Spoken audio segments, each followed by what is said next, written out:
Major Toor, thank you very much for joining us on Republic TV. You are an important man. You've been attending some very, very crucial meetings here in New Delhi. What is likely to happen? I really wouldn't know because we are equally in the dark. But challenging times ahead, yes. Okay. Yeah. If in case a war breaks out, what is the conflict likely to be? Will it be conventional or will it be a modern warfare?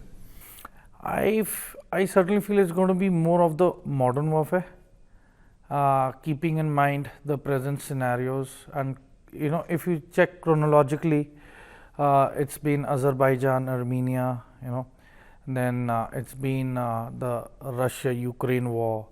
To some extent, yes, the use of the modern equipment in the Syrian civil war. And then the Houthis have adopted a few of the equipments of modern warfare. Iran has developed a lot of modern warfare equipment and capabilities. Russia is on it, but you see, there is a dearth of semiconductors, probably because of the air that's developing in Taiwan. And there's a lot of pressure on South Korea and other few nations in East Asia who are providing the semiconductors. So with India coming up with the semiconductor plants, I believe it's going to be very revolutionary, and we're going to come up as the new hub of semiconductors. And many things happening at the same time, and with the present scenario which is unfolding, yes, worrying times ahead. And we got to proceed with the extreme caution. We got to protect our technology, we got to protect our softwares, and there's so many things to it that I probably wouldn't be comfortable on speaking in front of the camera or anywhere at all. Okay. But so, what would the equipment be like? What would the platforms be like? Pranav, see, these questions I would really give it a pass. But all I can say is that justice is going to be served really well, and at the time of and the place of choosing which the government deems fit. No, but you said modern warfare. What are the elements that may be deployed from both sides? Let's not just limit it to India. See, I really wouldn't tell about our end. But looking at the enemy's, latest developments, like there have been C-117 Globemasters, two of them, coming in from Turkey and landing in Pakistan to deliver what? So that is a big question. And do we know what they delivered? I certainly believe Turkey has only one thing to offer to the world. That's drones. Yes, and that's what they've expertised in. And I think Turkey is one of the nations which has started an arms race in terms of drone warfare. And I think the best that it has to offer is the Bayraktar TB2 and few of the other advanced versions of it. And see, Bayraktar TB2 has a wide variety of weapon arsenal that it can carry with it. And its radar signature is quite small. Or undetectable on radar, but with the new anti-drone systems and technologies coming in, I think it's quite visible on radar now, and there are a lot of microwave anti-drone systems. There are a lot of the latest laser systems have come in, which we certainly do have, but I really wouldn't be comfortable in discussing them. Okay. So I think we are focusing more on the counter drone part. And how is India prepared in terms of countering the drones? I think we're decently prepared. We're decently prepared. Okay.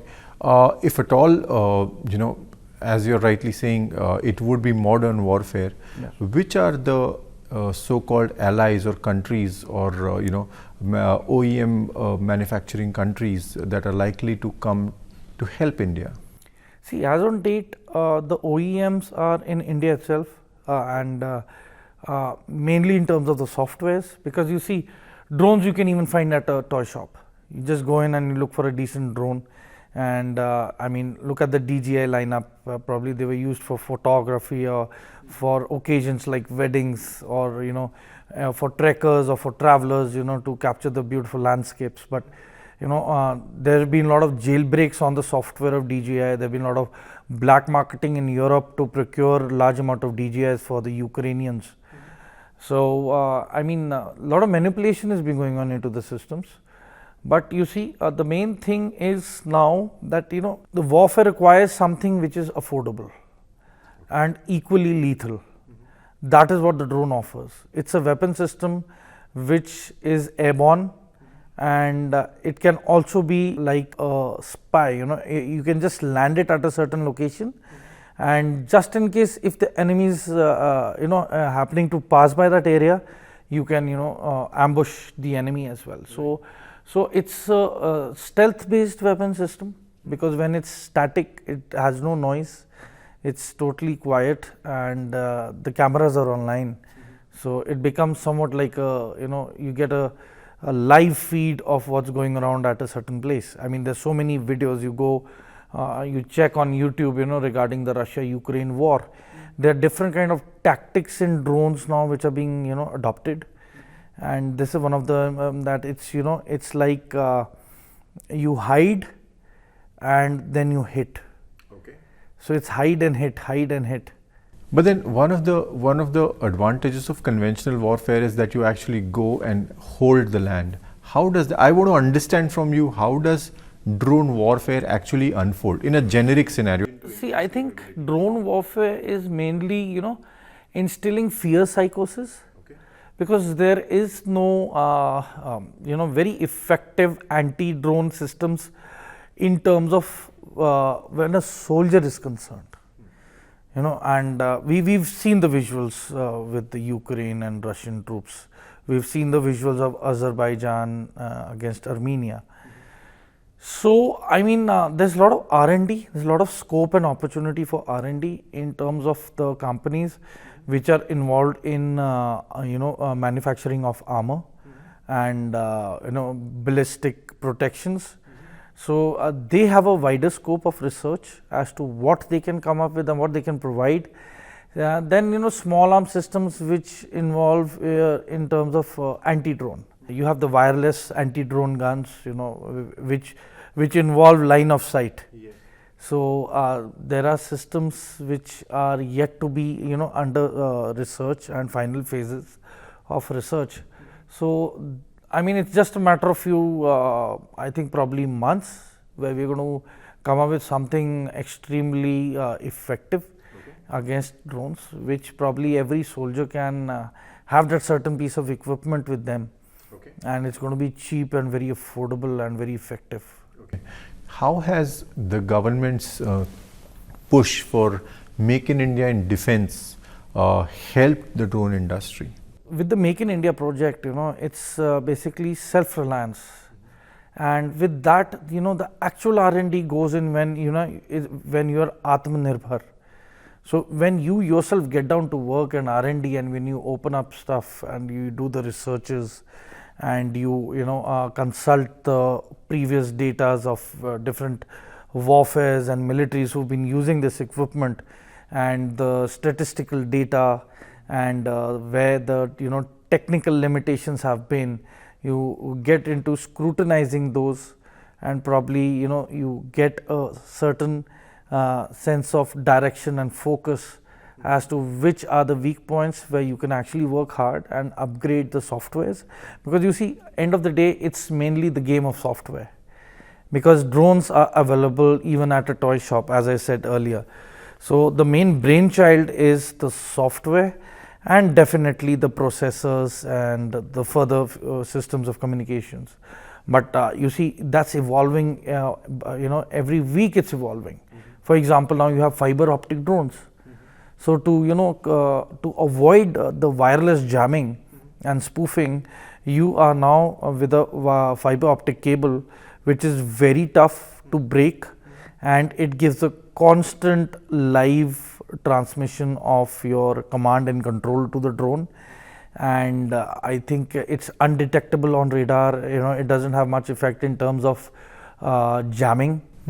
So wherever you want to send it, it's going to go and it's going to do its job. I want to ask you, there's often a reference to swarm drones. How do they work? How does a country counter swarm drones? See, swarm drone is basically a large group of drones being flown at one single time. For example, you take in mind the Olympics. So when we saw the drone show, so basically it takes some time to upload the shapes and design and the timing of what shape you want to depict, and that is uploaded to the satellite uplink, and then from the satellite uplink and then it's downloaded into the ground systems, and then once you give the execution command, the certain group of drones take the shape along with the command that is given to illuminate them and give it the transition effect. How does that happen in a warfare? So warfare, it's basically similar. It's just that it's lethal, it's aggressive, its attrition is high. How can a nation counter swarm drones? I mean, as on date, the cheapest way to counter it, I can't say that is the most effective way, is through the laser anti-drone systems. Okay. But the challenge comes that with the speed of the drones increasing by the day, how accurate would these systems be in terms of maintaining the line of sight to get them down? And other than that, a swarm drone, it's like if you have one target with one bullet, there are 100% chances of a miss, and there are a certain percentage of chances that will be a hit. But you see, when you have pebbles in your hands and when you throw it at a target, definitely it's going to get some attrition somewhere onto the target. It's not going to be a washout. So you see, with the drone, definitely collateral damage is definitely going to be there. Okay. And I think the sooner we accept this fact, the better it is going to be.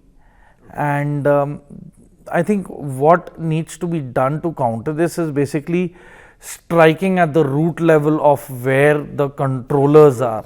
That is what the Russians have been doing. They've been trying to track down the Ukrainian hideouts where these drone operators have been flying these FPV drones, and they're getting those locations down by missiles. Right. But then, it requires a lot of intelligence, and in a war zone, it's not easy to send in a small team to get in the data, because you have in the infrared systems, you have the night vision systems, so it's very difficult to remain undetected. Okay. And if you see on YouTube, a lot of American channels have been showing the concept of detection at night, that even if somebody goes into the forest to probably urinate or maybe even spit and just move around somewhere and move into the building, and the drone is almost 1 kilometer up in the air, it will get the thermal signatures of the fluids that have been excreted out into the forest. So with the logic, they would get to know that there is some movement or there is some presence of individuals in or near that area. And other than that, with training, the Americans are good enough to even now detect thermal blankets. So thermal blankets are basically they hide the heat signatures. Okay. But even that has a certain color contrast. Okay. According to the surroundings.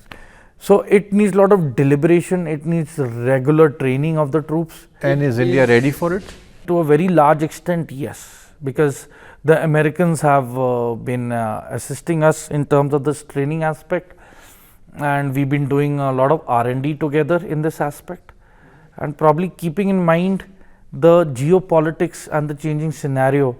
I think sooner than it's better late than never. Okay. That the Americans are really in collab in terms of the training aspects and discussing and sharing the technical aspects of stealth and the upgradation of these machines. Okay. What are the other elements of modern warfare? Are satellites likely to be affected? I mean, the Americans have the space command. The X-37B has been in orbit for almost 900 days. So I'm sure it's not been there just floating around. Mm-hmm. It's been there earmarking every certain satellite of a country which is a threat to the United States. So I think anti-satellite systems are the future. Anti-satellite missiles are the future, and I think amongst the top 4 to 5, the space club countries, India is one of the countries to have created and is in possession of anti-satellite missile systems. So I think yes, it is the need of the hour is to curb the enemy from using these satellites. What happens if a satellite destroyed? A drone is completely useless then? I mean, yes, it gets blinded and there's loss of signals. And when there is no communication with a certain machinery, it goes out of control, it goes blind. So they're going to fall like, rocks in air. So they're just going to go dead and fall because they will be lacking all command, control and connection. So then you're basically saying that the modern warfare will necessarily revolve around drones, satellite systems, cyber? Cyber is another element that could be... Cyber has already been there. I mean, there's been so much of hacking and so much of different kind of, hacking softwares and a malware, spyware. I think even WhatsApp has become a means and a platform of transferring virus, into the systems. So, I mean, one has to be very focused, very alert, should avoid clicking on any of the unknown files from unknown sender. One final question is that we're neither completely out of conventional war, neither are we fighting a completely modern war. What do you think will be the likely amalgamation that may emerge if a war in case breaks? I mean, it's going to be a nirvana of conventional and modern. I mean, just again, I keep stressing upon the Russian Ukrainians. They've dug up trenches, they're holding their ground, they have overhead protections, but up to a certain limit. And other than that, these drones, they move in and they go in for the kill, even if you're in the trenches. Need of the hour or the actual weapon systems that we want is basically more of FPV pilots, which we do have enough. We need to have a focus in terms of solution for these. And one of the most, simple but very, astonishing thing that I saw was, Russia putting in nets at a certain route, a supply route, So it's come down to mesh, it's come down to nets. So I think mesh and nets are one effective way, but it has its limitations, and especially, when you have war, because see, that terrain is flat, it's a flat ground. And our terrain of conflict is mostly, it's jungles, oblique mountainous. So it's a limitation for both the enemy and for us.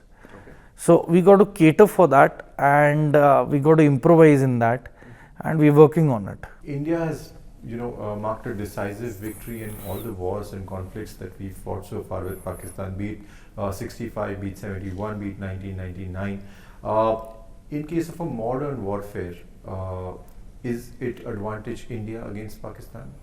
See, that's a very complex question as on date, because you see, Pakistan is a proxy of China, and I am saying it very bluntly. There are no two ways about it, and it's better to call out the bluff now rather than later. So it's best that we know the actual threats and we prepare accordingly. And I wouldn't be surprised that, probably maybe the Pakistanis wouldn't be the ones flying the drones inside Pakistan. Okay. It could be operated by others who are, trying to assist Pakistan. So I certainly feel that at this hour of need and a sense of responsibility, for world peace, all those countries who are trying to help Pakistan in today's scenario definitely are again the countries in question in terms of their integrity towards democracies.